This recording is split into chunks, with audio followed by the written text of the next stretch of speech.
నమస్తే అమ్మా. నమస్తే అమ్మా. అమ్మ పూజ ఉదయం చేస్తాము, సాయంత్రం పూట కూడా దీపం పెట్టుకునే అలవాటు కొంతమందికి ఉంటుంది. ఏ సమయంలో చేస్తే ఎక్కువ ఫలితాన్ని ఇస్తుంది? దాంతో పాటుగా ఇంట్లో ఎవరు చేయాలి? ఆ ఇంట్లో ఉన్నటువంటి స్త్రీ చేయాలా, లేకుంటే పురుషు అంటే ఆడవారు చేయాలా, మగవారు చేయాలా? అసలు మనకు శాస్త్రం ఏమైనా చెప్పిందా దీనికి సంబంధించి? మీరు మొదట అడిగిన ప్రశ్నకి శాస్త్రం దాకా అక్కర్లేదమ్మా. ఆ, మనం ఆలోచిద్దాం. భోజనం పొద్దున చేయాలా, సాయంత్రం చేయాలా? మధ్యాహ్నం చేస్తాము, నైట్కి అంటే పొద్దున. మధ్యాహ్నం అంటే పొద్దున. పొద్దున్న పొద్దున చేస్తాం, సాయంత్రము చేస్తాం. రాత్రి చేస్తాం కదా. కదా, పూజ కూడా అంతే. 2 పూట్ల చేయాలి. అయితే పొద్దున ఎక్కువగా బరువుగా తింటాం, సాయంత్రం తేలిగ్గా కొంచెం తింటాం. తేలిగ్గా తింటాం. అమ్మ, ఇందులో అందరూ చేయాల్సిన అవసరం ఉంటుందా? అది చెప్తాను. అందువల్ల తప్పనిసరిగా 2 పూటలా పూజ చేయడం అన్నది పద్ధతి. అయితే చాలా మంది సాయంత్రం పెద్దగా పూజ చేయరు. చాలా తేలికగా దీపం పెట్టి ధ్యానం చేయడము, తేలిగ్గా పూజ చేస్తారు. అయినా తప్పు లేదు. ఉదయం అయినా సరిగ్గా పూర్తిగా చేయాలి. అది కూడా నిజంగా మనకి పెద్దలు చెప్పినటువంటిది ఏమిటంటే, సూర్యోదయ సమయంలో చేయడం చాలా మంచిది. ఉదయం ఎంత పొద్దున్నే వీలైతే, మరి తెల్లారుజామున కాదు. ఒక కార్తీక మాసం, ధనుర్మాసాల్లో తప్ప మిగిలిన సమయంలో తెల్లారుజామున చేయాలని ఏం చెప్పలేదు. అప్పుడు ధ్యానాలు అవి చేసుకోమన్నారు. పూజ మాత్రం సూర్యోదయం తర్వాతే. అందులో సంధ్యావందనం చేసేవాళ్ళు వాళ్ళు కూడా సూర్యోదయ సమయానికే చేయాలని చెప్పడం జరిగింది. కనుక ఆ సమయాలు చికాకుగా ఉంటాయి. సాధారణంగా పిల్లలు ఉంటే, జ్వరం వచ్చిన వాళ్ళు ఉంటే, పిల్లలు ఏడిచే టైం అదే కదమ్మా. అవును. అసలు సంధ్య వేళ పొద్దున కొంచెం బాగానే ఉంటారు, కానీ సాయంత్రం అసలు సంధ్య వేళ అయితే పిల్లలు ఏడుస్తారు. రోగం వచ్చిన వాళ్ళు చికాకు పడుతూ ఉంటారు. ఇంట్లో కాస్త మానసికంగా సరిగ్గా లేని వాళ్ళు పిచ్చి పిచ్చి మాటలు మాట్లాడుతూ ఉంటారు. ఇవన్నీ ఉండే సమయాలు.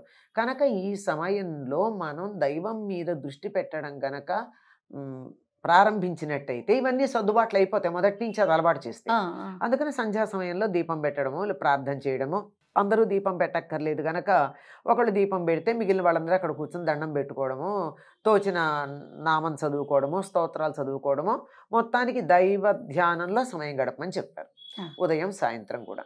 మీరు ఇంకోటి అడిగారు, ఆడవాళ్ళు చేయాలా, మగవాళ్ళు చేయాలి? అయితే దానికన్నా ముందు కొంతమంది కొన్ని మాటలు నేను విన్నానమ్మా. కొన్ని కమ్యూనిటీస్ మాత్రమే పూజ చేయాలి, నిత్యం పూజ, అందరూ చేయాల్సిన అవసరం లేదు, అంత ధూప దీప నైవేద్యాలు పెట్టి అంత పూజ చేయాల్సిన అవసరం అందరికీ లేదు, కొన్ని కమ్యూనిటీస్ అంటే బ్రాహ్మణ కమ్యూనిటీ మాత్రమే చేయాలి అనేది విన్నానమ్మా. అది కరెక్టేనా? తప్పమ్మా. ఎవరైనా చెయ్యాలి, అందరూ చెయ్యొచ్చు. అయితే ఉదాహరణకి ఇప్పుడు పొలంలో పనిచేసుకోవడానికి వెళ్ళే వాళ్ళు ఉన్నారమ్మా. పొద్దున ఇప్పుడైతే 10 నుంచి 5 దాకా ఎండలో చేస్తున్నారు, కానీ పూర్వకాలం అయితే తెల్లవారుజామున వెళ్ళి 9-10 కల్లా ఎండ వాళ్ళకి లెక్క, పొద్దెక్కడమే లెక్క. పొద్దెక్కే టైంకి ఇంటికి వచ్చి మళ్ళీ తర్వాత 4ంటికి వెళ్ళి పొద్దుగుకే టైంకి ఇంటికి రావడం, అలా చాలా చల్లబాటు వేళ శరీరం అలసిపోకుండా చక్కగా చూసుకునేవాళ్ళు. అట్లాంటి వాళ్ళని నువ్వు షోడశోపచార పూజ చెయ్యి అంటే కుదరదు గనక వాళ్ళు చెయ్యకపోయినా పర్వాలేదన్నారు. ఖాళీగా ఉన్నప్పుడు చేసుకోవచ్చు, అంతే తప్ప వాళ్ళు చెయ్యకూడదు లేదు. Assumption is different from banning. ఈ రెండింటికి మధ్య ఉన్న డిఫరెన్స్ తెలియక చాలా problems. Exempted is different, banned is different.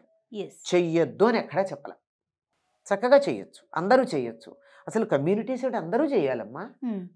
ఇప్పుడు వీళ్ళు అన్నం తినాలి, వీళ్ళు అన్నం తినకూడదు అని ఎవరి గురించి చెప్తున్నారమ్మా?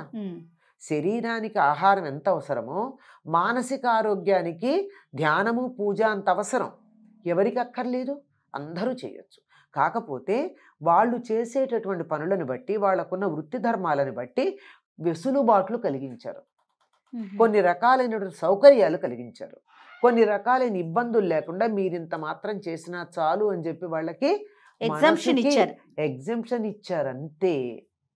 అంతే తప్ప ఇది వీళ్ళే చేయాలి, ఇది వీళ్ళు చెయ్యకూడదు అన్నది లేదు, నియమం లేదు, ఏమీ లేదు.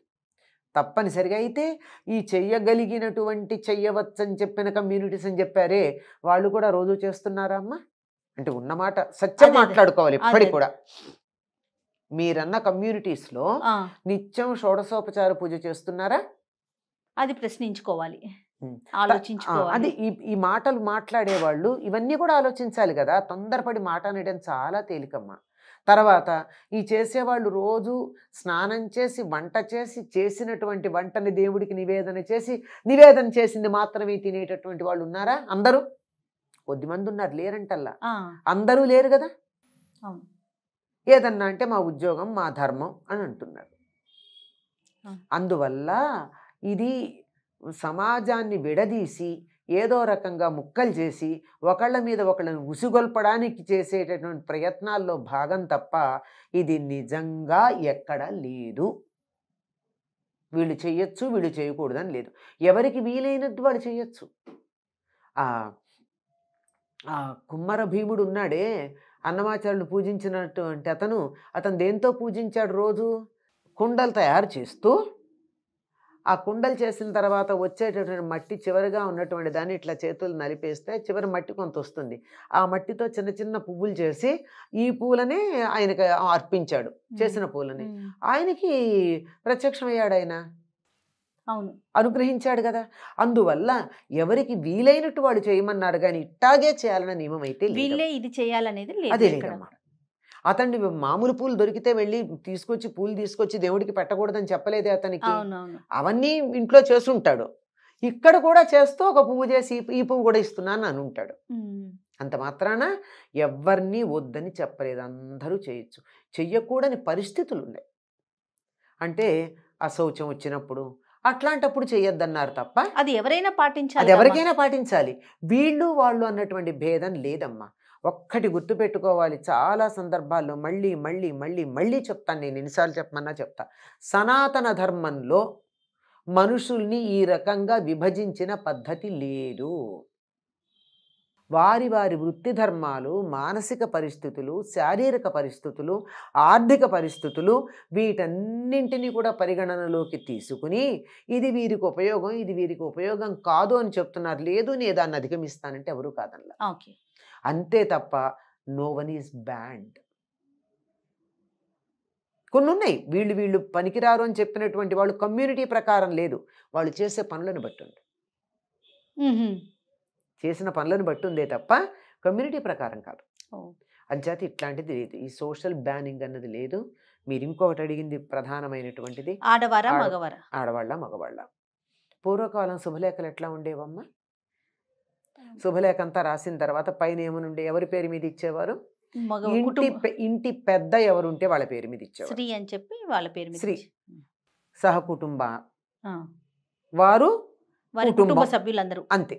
అంతే తప్ప మిసెస్ అండ్ మిస్టర్ అని కానీ, మిస్టర్ అండ్ మిసెస్ అని కానీ, XYZ అని కానీ వీళ్ళందరివి ఉండేవి కాదు. కనుక ఎవరు ఇంటికి యజమాని ఎవరు అంటే, ఎవరు యజ్ఞం చేస్తారో అతడు యజమాని.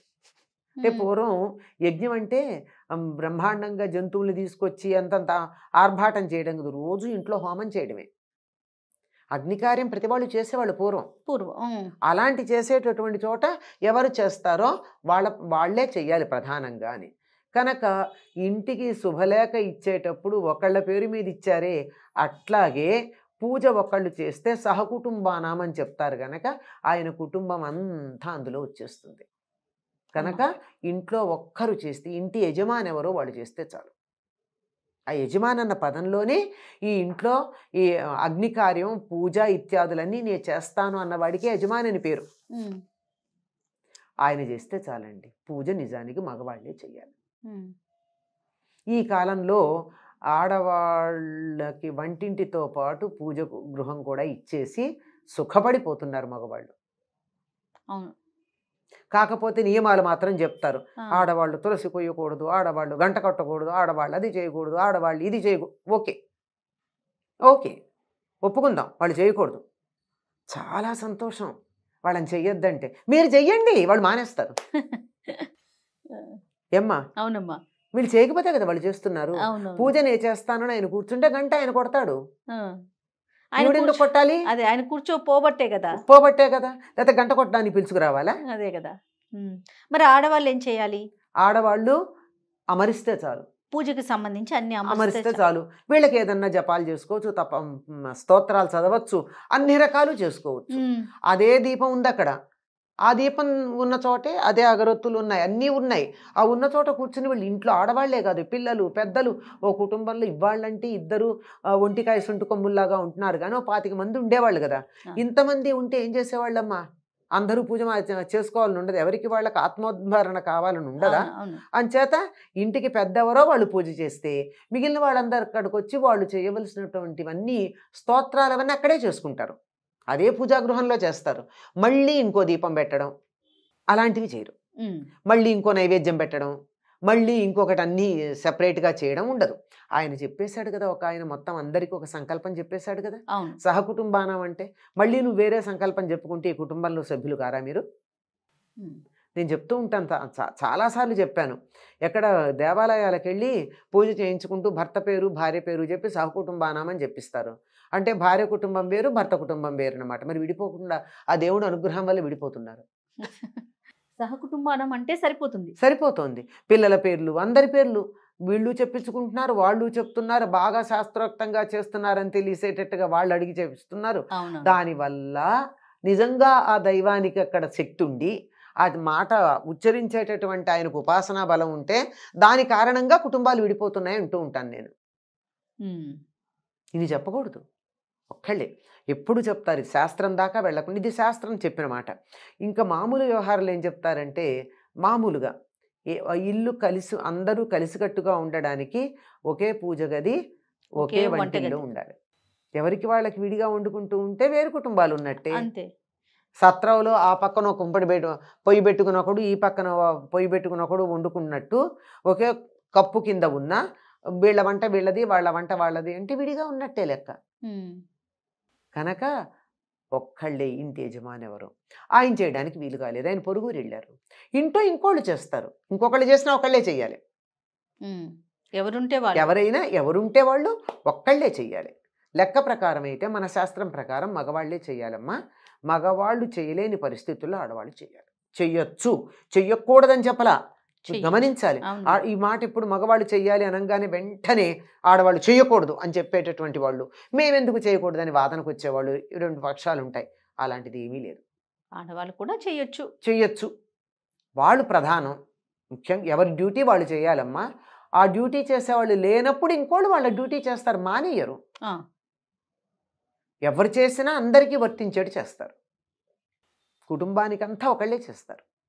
లేదు నాకు రాముడు అంటే ఇష్టం, మీరు ఏదో లక్ష్మీనారాయణ పూజ చేశారు, రామాష్టోత్రం చదవలేదు, నేను రామాష్టోత్రం చదువుకుంటా, నేను లక్ష్మీష్టోత్రం చదువుకోవచ్చు, తప్పేం లేదు.